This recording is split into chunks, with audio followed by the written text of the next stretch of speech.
اللہ ہر چیز پر قادر ہے، وہ جسے چاہے عذاب دے اور جس پر چاہے رحم کرے، اور اسی کی طرف تم لوٹائے جاؤ گے۔ اور تم اس کو نہ زمین میں عاجز کر سکتے ہو نہ آسمان میں، اور نہ اللہ کے سوا تمہارا کوئی دوست ہے اور نہ مددگار۔ اور جن لوگوں نے اللہ کی آیتوں سے اور اس کے سامنے حاضر ہونے سے انکار کیا، وہ میری رحمت سے نا امید ہو گئے ہیں، اور ان کو درد دینے والا عذاب ہوگا۔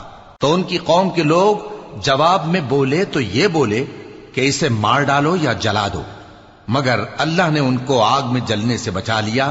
جو لوگ ایمان رکھتے ہیں ان کے لیے اس میں نشانیاں ہیں۔ اور ابراہیم نے کہا کہ تم جو اللہ کو چھوڑ کر بتوں کو لے بیٹھے ہو تو دنیا کی زندگی میں باہم دوستی کے لیے، مگر پھر قیامت کے دن ایک دوسرے کی دوستی سے انکار کر دو گے اور ایک دوسرے پر لعنت بھیجو گے، اور تمہارا ٹھکانہ دوزخ ہوگا اور کوئی تمہارا مددگار نہ ہوگا۔ پس ان پر ایک